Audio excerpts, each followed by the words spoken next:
right, John Waters, do you think that TV and film are responsible for pushing the envelope when it comes to social issues like gay marriage and now transgender rights?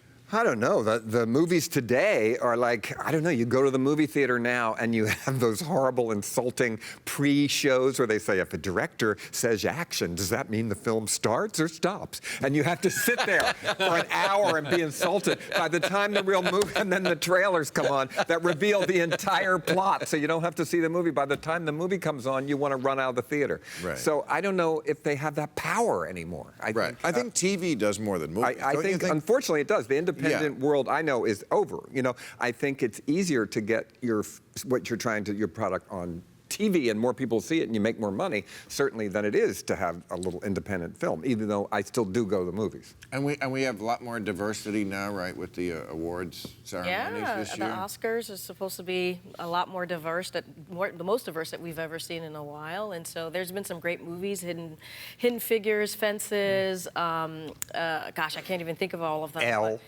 Did you see Elle? Isabelle Huppert is so great. No, I did not see that. But anyway, is some of that just liberals feeling guilty from last year and going, I actually was thinking the same thing. Shit, we got to vote for the black people this year.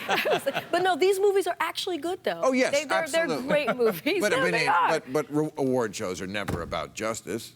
No. Hey, we've seen that for the last year. Can you imagine what they're going to be like on the Oscars? Like, there are going to be so many speeches. Oh, so many. God, please. It's going to go on till 1 a.m. in the morning. The actors, for God's sake. Right, I couldn't agree more. And also, like, La La Land, really? Terrible I did not watch it. Well, it's not terrible. It was unwatchable. Who watched La La Land to the end? I watched it. It's not terrible.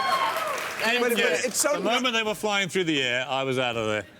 Bang. But it's so... You have no sense of magic. But just so narcissistic, you know, another movie about movies, about us, you know? It was Hollywood making love to itself, wasn't it? Like, really? It was. Yeah. But didn't Birdman win a couple of years ago? Same Wasn't thing. that, you know, like... Didn't watch that either. He directed it, right? Yeah, I didn't like Birdman. Is it the same director? Oh, I like Birdman, but I'm in the industry. No, I hear you. I can understand why 99% of the country is... Yeah, it's like, why do we get the same thing over and over again? Okay.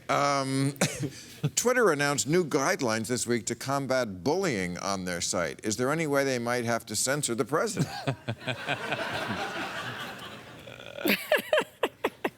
Well, isn't that his wife? Stumped the panel. No, but isn't that his wife's pet project? There's no bullying? Cyberbullying, yeah. Not even living there. Can you imagine if Michelle Obama didn't live in the White House, how batshit they would have went? At taxpayers' money. I thought the same thing. I always thought, like, I've been thinking if President Obama said, like, just 1/10 of what Donald Trump is saying, the Republicans would be apoplectic. They would be screaming from the mountains. Or if he had children with 3 different wives. Exactly. Or pushing Michelle Obama's, clothing line. Or tweeting during a national black guy that said grab you by the pussy. No way on it. The First Lady, imagine if Jackie had a sunglass line, or like Betty Ford had near beer. Yeah. No. You know. Yes. I mean, that was another gross story this week. I know you can't talk about it because it's your paper, the Daily Mail, so we won't. But Melania is suing because the Daily Mail, and they didn't even call her this, they were just quoting somebody else, and I think they said it wasn't true, saying somebody said she I think the one guy did say it was true. I don't blame her for suing for that in a way. Okay, but not the blogger who first said it. But what she said was that it's causing me a great opportunity. I know. To cash in, basically. I know, basically, to rake it in. I mean, the Trump family is just so naked about we're using this to make money. Yeah, they're profiting off of the presidency. Yes, absolutely. Okay. Will statements from athletes like Steph Curry, who this week took issue with the CEO of Under Armour's support for Trump, affect how the sporting world engages with politics? I don't know this story. It's in Baltimore. Why don't they just play sport, and why don't the actors just act, and why don't they all just keep out of politics? Okay, that's a silly argument. That's a silly argument, right? I'm done with him. No, because why don't you just do things with a newspaper and don't talk about politics? Why is... as a comedian... Sorry, you want a newspaper to stop talking about politics? But why should a plumber not be able to talk about politics? No, they should all be able to talk about politics. But who wants to They're watch, saying that one section of the Oscars and watch a procession of lovey actors wandering up and ranting about Donald Trump? But you don't have to watch Thank your mum and dad, thank your agent, say you love the movie industry and sit the fuck down. Seriously. Yeah, I'm kind of... Am I wrong? Look, no, I don't think you're wrong about that. I don't think it helps either. I think it makes Trump voters hate. Well, they hate him anyway. Do you think any Trump voter saw a Meryl Streep movie? No, ever.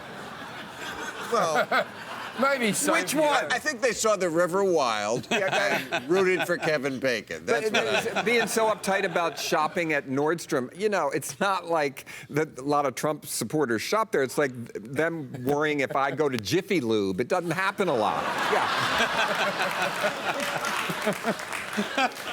John. You go to Jiffy Lube. No, I don't.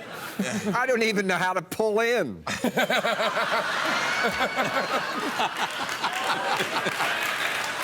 And you're one of the few guys that doesn't have to pull out either, so that's pretty good. I knew that was coming. Yeah. John, I safely pull into Jiffy Lube.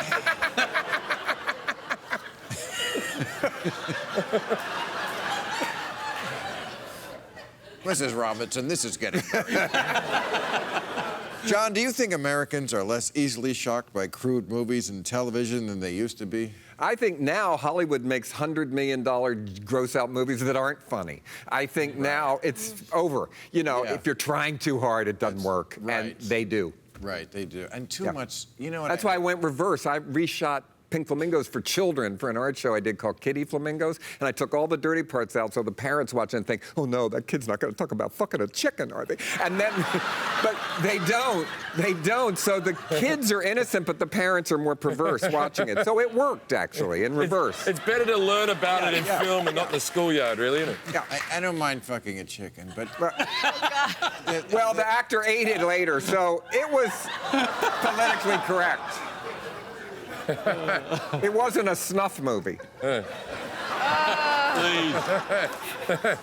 That's how Taco Bell's got those new shells. Yeah. Karine, do you think that grassroots anti-Trump movements are unified enough to defeat him? Yes, I think that this week, or the last couple of weeks, we've seen some great gains. We won the court ruling yesterday. Let's not forget, very early on, before even Trump got into the administration, there was the ethics office that the Republicans are trying to gut. And what happened? People started calling their congressional members, and it stopped. So I think there are a list of things that you see. Vice President Pence voting for the first time to actually break a tie to get the education secretary in. Unheard of. And I think there are things that are happening that are faster paced. Having to break the tie. Yeah, having to break the tie, right. Yeah. There are things that are happening in faster pace than even the Tea Party. And also, to me, the most encouraging thing is Republicans. The judge who struck down the Muslim ban was a Bush appointee. Yep. And the judge 3-0 on the appellate court. No, that's right. Even the Republicans. Are saying across the country. Sanity before across party. The country. Yeah. Across the country, it's been Bush and also Democratic judges. Thank you very much, everybody.